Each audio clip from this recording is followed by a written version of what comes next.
Madame, Monsieur, bonsoir. Les titres de ce 20h. La communauté éducative du Cameroun encore frappée par le malheur. Ama Franco Achebe, un autre enseignant, a trouvé la mort des suites de balles perdues dans son domicile à Bamenda. Il était enseignant de physique et de mathématiques au Government Secondary School de Baou à Bafou. Un décès qui arrive au moment où le ministre délégué à la présidence en charge de la défense, Joseph Betty Assomo, est de passage à Kumba, où il a déclaré qu'il traquerait jusqu'à la dernière énergie les responsables des attaques dans la région du Sud-Ouest. Nigeria, 300 nouveaux cas de Covid-19 ont été enregistrés dimanche dernier dans la ville de Lagos. Depuis le mois d'août, le pays n'avait plus connu une telle montée, une situation qui inquiète le président Muhammadu Buhari vu la fragilité de la situation économique de son pays. Mesdames, Messieurs, voilà pour les titres de ce journal.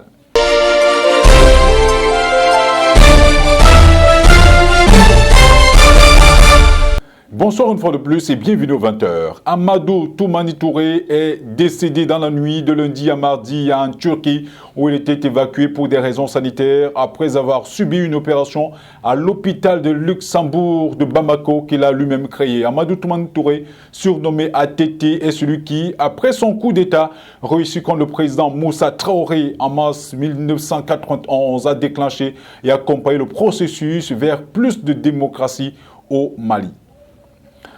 En tournée dans la ville de Kumba, le ministre délégué à la présidence en charge de la défense, Joseph Betty Assomo, a déclaré qu'il traquerait jusqu'à la dernière énergie les responsables des attaques dans la région du Sud-Ouest. Cette tournée, qui a commencé par Buya, intervient après une série d'attaques contre les écoles et les autorités traditionnelles dans les régions anglophones. Le MINDEF est justement sur le champ de l'action dans le cadre de cette opération lancée également du côté de Bamenda avec Bamenda Clean. Caroline Quoi pour plus de détails. Hier 9 novembre, le ministre délégué en charge de la Défense, Joseph Betty Assomo, sur instruction du président de la République, a présidé une importante réunion en compagnie des autorités administratives et militaires locales.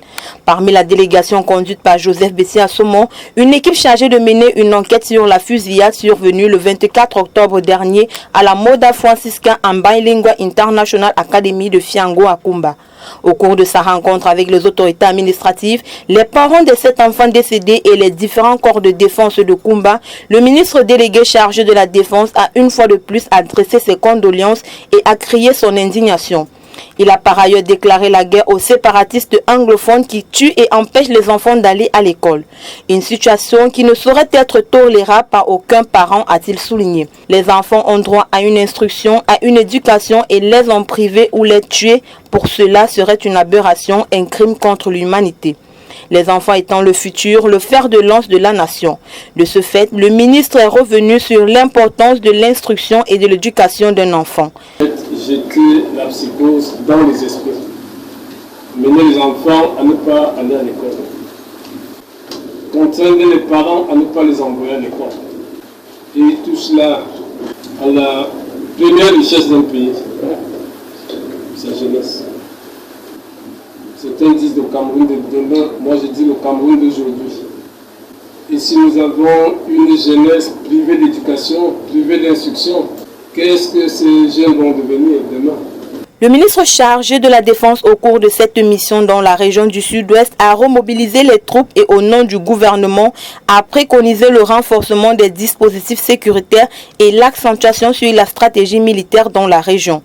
Une recommandation gouvernementale qui remet sur la table le périlleux problème de la gestion de la crise anglophone. En quoi ce renforcement des dispositifs sécuritaires ou l'accentuation sur la stratégie militaire pourra résoudre définitivement cette crise? L'on a encore en mémoire les récents événements du 24 octobre dernier qui, avec ces monstres, ont fait une intrusion dans une école et ont massacré des enfants qui ne cherchaient qu'à se faire inoculer le savoir de leurs enseignants, ou alors ceux du 4 novembre dernier où les élèves et enseignants du Koulou Memorial School ont été attaqués et mis à nu par des hommes armés non identifiés. La communauté éducative semble avoir été depuis quelque temps la nouvelle cible des séparatistes anglophones. Le gouvernement camerounais gagnera à mettre en application les recommandations du Grand Dialogue national au lieu de déclarer la guerre ouverte contre ces séparatistes. Le faire, c'est continuer à faire vivre les habitants de ces régions dans la psychose et mettre l'avenir des enfants de ces localités dans l'incertitude. Le ministre délégué qui a séjourné dans cette localité pendant une demi-journée serait selon certaines sources concordantes tombé dans une embuscade. Son escorte aurait violemment riposté et l'on compterait des morts dans les deux camps. Difficile pour le moment d'avoir le bilan de l'attaque. Cette descente de Betty Assomo arrive au moment où la Grande-Bretagne, après la Grande-Bretagne et les États-Unis, l'Allemagne est montée au créneau pour condamner les attaques contre les élèves et les enseignants au nord-ouest et au sud-ouest. C'est à travers un tweet publié hier le 19 novembre 2020 par le ministre d'État auprès du ministère fédéral des Affaires étrangères Michel Montefiore.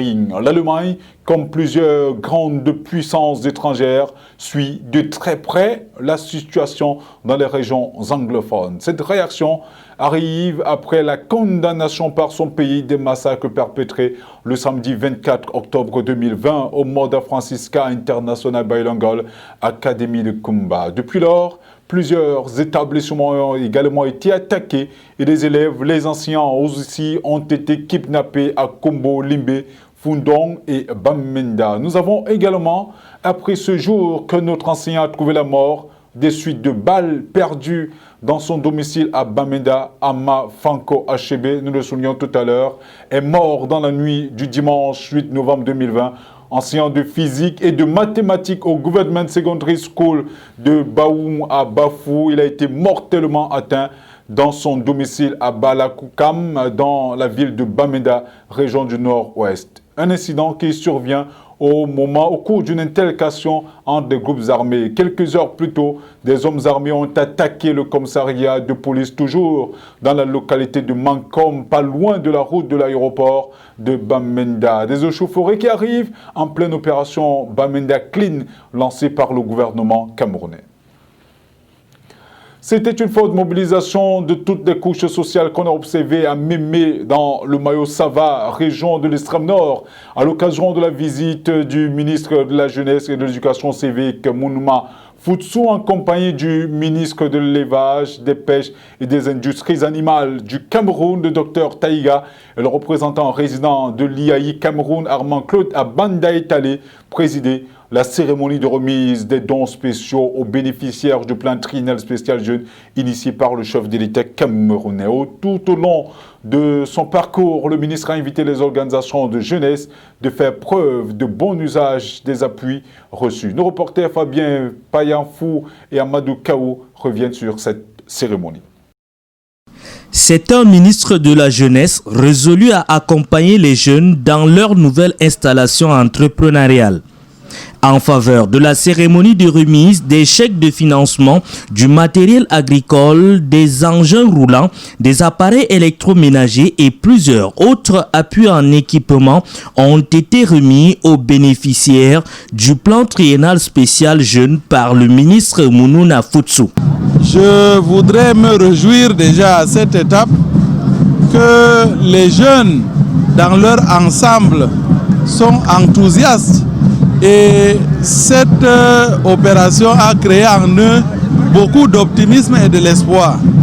Et je crois qu'aujourd'hui, beaucoup ont compris que le plan triennal spécial du chef de l'État est une réalité. Au cours de cette visite à Mémé dans le Mayo-Sava, le MINJEC a accompagné le docteur Taïga de l'élevage, des pêches et des industries animales et le représentant résident de l'IAI Cameroun, Armand Claude Abanda, est allé rencontrer les jeunes des deux villages pionniers du PTS qui disent toute leur satisfaction, non sans ambitionner de s'engager de plein pied dans l'agriculture, plus précisément la culture maraîchère sur leur espace large de 5 hectares. Vous savez, c'est un appui présidentiel qui vient accompagner les jeunes déjà dans les initiatives qu'ils ont entreprises depuis des années. Et pour nous, c'est une aubaine. Ça permettra de booster nos activités entrepreneuriales et bien sûr aussi encadrer plus d'autres jeunes et être des motivateurs pour les futurs jeunes qui voudraient bien se lancer dans le domaine entrepreneurial. Devant une foule en liesse, les représentants des associations des jeunes ont remercié le chef de l'État pour cette opportunité à eux offerte. Ces gestes manifestes du gouvernement qui visent à accompagner les jeunes permettra non seulement de les rendre plus résilients, mais aussi de lutter contre la précarité et l'enrôlement des jeunes dans les groupes armés de la région de l'extrême nord en proie à l'insécurité. Il faut souligner à votre suite, Fabien Payanfou, que le MINJEC est toujours dans la région où il préside une fois de plus une autre cérémonie de remise de dons aux jeunes dans le cadre du plan triennal spécial jeunes. Les populations de la commune de Ngoro crient à l'aide. Ces dernières sont victimes de la fureur des eaux. Alors que l'Observatoire national sur le changement climatique avait tiré la sonnette d'alarme sur les risques d'inondation, aucune mesure ne semble avoir été prise par les autorités de cette localité. Aujourd'hui, les habitants de cette zone peinent à se déplacer. Lessine Femba, reportage. Située dans le département du Mbamekim, région du centre, avec une population de plus de 1000 âmes, la commune de Goro vit des moments extrêmement difficiles en cette période où dame pluie bat son plein. Si l'Observatoire national sur les changements climatiques avait donné l'alerte sur un risque élevé d'inondation, de glissement et d'éboulement de terrain dans la zone, aucune mesure n'avait été prise pour éviter cette catastrophe dont sont victimes les populations. Se déplacer dans ce département est un vrai casse-tête chinois pour les populations qui ont développé des stratégies pas toujours évidentes puisque les routes et les ponts ont complètement disparu pour faire place aux eaux. Sans compter les productions champêtres qui ont été emportées par le passage des eaux. Tout est confondu. On ne parvient même plus à voir le pont. On remarque le pont à travers un petit bois qui s'est levé par l'inondation. Et on parcourt pratiquement 1 kilomètre avant d'atteindre le pont, pour atteindre l'autre côté de Vundu, qui sépare Yanga Fort 2 et Vundu, composé de l'arrondissement de Ngoro et l'arrondissement de Mangasina. Le sous-préfet déclare avoir donné des instructions strictes pour empêcher les populations de se lancer dans la traversée des eaux. L'arrondissement de Ngoro en ce moment vit ce que j'appellerais sans hésitation une catastrophe écologique. Le pont sur le fleuve Dim a été complètement inondé et la traversée est pratiquement impossible.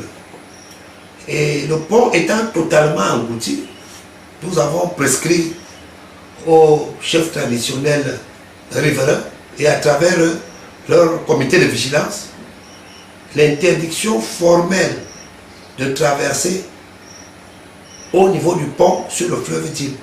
À leur risque et péril, nous avons instruit les chefs traditionnels à travers le comité de vigilance d'empêcher quiconque de traverser tant que le fleuve n'est pas rentré, les eaux ne sont pas rentrées dans leur lit.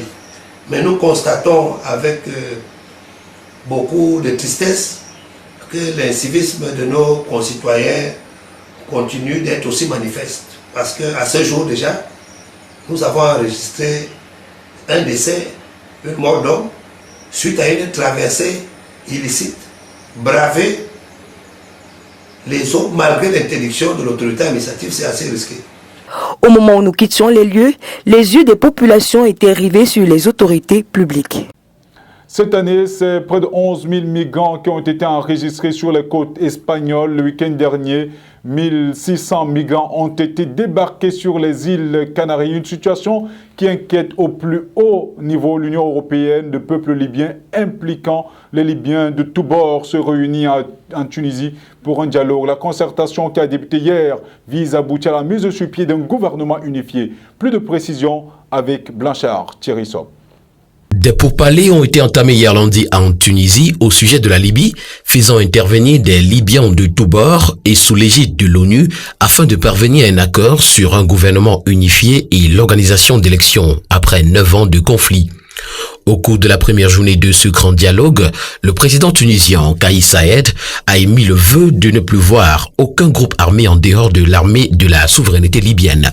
Pour Antonio Guterres, secrétaire général de l'ONU, l'avenir de la Libye et de tout son peuple est supérieur à toutes les différences partisanes ou individuelles et elle est désormais entre les mains des participants. C'est à la faveur de la signature, le 23 octobre dernier, d'un cessez-le-feu permanent entre les deux factions rivales au pays que cette assise a eu lieu. Plus de 1600 migrants ont débarqué en 2 jours aux îles Canaries sur les côtes espagnoles. C'est en 2 vagues que ces personnes ont été débarquées, d'abord samedi et ensuite dimanche. Les services espagnols de l'immigration ont dit être dépassés par le phénomène. Depuis près de 10 ans, ils n'avaient pas vu débarquer une telle quantité de migrants. Ces îles espagnoles, situées à 100 km des côtes d'Afrique du Nord, ont accueilli plus de 11 000 migrants cette année. L'Europe entend réagir en rapatriant des migrants qui ne remplissent pas les conditions nécessaires pour obtenir le statut de réfugié. Nigeria, 300 nouveaux cas de Covid-19 ont été enregistrés dimanche dernier dans la ville de Lagos. Depuis le mois d'août, le pays n'avait plus connu une telle montée, une situation qui inquiète le président Muhammadu Buhari vu la fragilité de la situation économique de son pays. Lestine Femba nous en dit plus. Après les scènes de violence au Nigeria, le pays a enregistré dimanche dernier 300 nouveaux cas de Covid-19. Depuis le mois d'août, le pays n'a plus connu un nombre aussi élevé d'infectés à cette pandémie qui paralyse le monde. Avec plus de 22 millions d'habitants, la capitale Lagos reste toujours l'épicentre de la pandémie dans le pays. Ce nouveau pic survient 2 mois après la réouverture totale de l'espace aérien, la reprise du travail de fonctionnaires, la réouverture des écoles. Le président Muhammadu Buhari, sur son compte Twitter, a déclaré « Vu la situation en Europe, les Nigériens doivent faire tout ce qui est en leur pouvoir pour éviter une seconde vague de Covid-19. Notre économie est trop fragile pour faire face à un nouveau confinement. » L'État de Lagos avait pourtant donné l'alerte sur les risques de contagion où les foyers de contamination ont été identifiés dans 2 internats. Ce mardi, 66 000 jeunes Nigériens ont repris leur service civique au sein du service de la jeunesse. Avant d'intégrer leur camp, des tests ont été effectués sur ces jeunes. À votre suite, les Infeba, soulignons que les cas de coronavirus ont également été signalés dans quelques établissements du Cameroun, notamment à Douala, du côté de l'arrondissement de Douala 5e. Après descente sur le terrain hier, lundi 9 novembre 2020, par les autorités administratives, on a effectivement confirmé ces 4 contaminations. Des mesures ont été aussitôt prises pour la prise en charge et la limitation de la propagation. Côte d'Ivoire, la réélection d'Alassane Ouattara confirmée par le Conseil constitutionnel, c'était hier, lundi 9 novembre 2020. Ce dernier brigue ainsi un 3e mandat controversé avec 94,27% de voix, loin devant ses challengers. Les 2 candidats de l'opposition ayant appelé à une désobéissance civile et au boycott actif de la présidentielle, Henri Konan Bédié et Pascal Afin-Guessan ont obtenu respectivement 1,66% et 0,99% des voix. Le taux de participation à cette élection présidentielle est de 53,90%. Il faut également souligner que cette élection a entraîné beaucoup de mobilisation au sein du corps social avec des heurts par endroits. Au Sénégal, l'État projette une tendance haussière de 16% de ses ressources sur la période 2022-2025. Globalement, les dépenses progresseraient en moyenne de 13,3% sur cette même période. Les détails dans ce reportage d'origine Linda Ngobitek. À moyen terme, sur la période de 2022 à 2025, les ressources de l'État du Sénégal devraient retrouver une tendance haussière avec un taux moyen de progression de 16% selon les projections du ministère des Finances et du Budget. Cette dynamique devrait bénéficier, entre autres, de la mise en œuvre complète de la stratégie de recouvrement à moyen terme, la réduction progressive des exonérations non essentielles et la poursuite de la modernisation des procédures fiscales et douanières afin d'optimiser la mobilisation des recettes et l'élargissement de l'assiette, expliquent les services du ministère des Finances dans leur rapport économique et financier annexé à la loi de finances initiale 2021. Présenté le 7 octobre 2020 en Conseil de ministres, ce rapport devrait être examiné et voté par les parlementaires sénégalais lors d'une séance plénière les semaines à venir.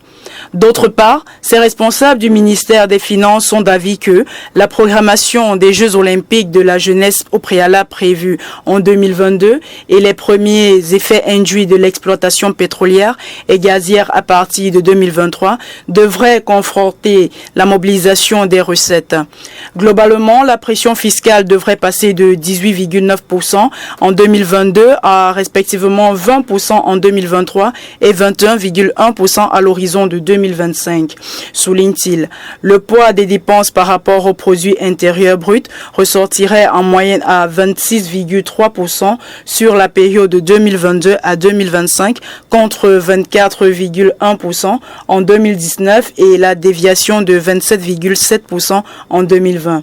Concernant le déficit budgétaire du Sénégal, les services du ministère des Finances avancent qu'après la déviation de la trajectoire avec 6,1% en 2020, induite par la survenue de la COVID-19, le gouvernement entend le ramener et le maintenir à 3% du PIB à compter de 2023 après la transition de 100% en 2021 et 4% en 2022. Pour ce faire, le ministère des Finances estime que les projections des finances publiques effectuées sur la période 2021-2025 prévoient un renforcement de la mobilisation des recettes associées à une gestion rationalisée des dépenses de consommation. Nous terminons cette édition avec la page des sports où les Lions indomptables du Cameroun sont arrivés hier dans la capitale économique du Cameroun, Douala, où ils disputeront le 12, donc jeudi prochain, un match contre le Mozambique. Dans une note rendue publique, le ministre des Sports et de l'Éducation physique, Narcisse Moelle Kombi, indique que la rencontre est prévue pour ce jour se déroulera à huis clos. Il invite donc les supporters à faire preuve de compréhension. Il faut rappeler que les joueurs mozambicains qui sont au Cameroun depuis hier ont commencé les entraînements au stade annexe de Bepanda. Madame, Monsieur, c'est sur cette information sportive que nous mettons un terme à ce journal. Merci de l'avoir suivi avec beaucoup d'attention. Retrouvons-nous demain quand il sera exactement 20 h.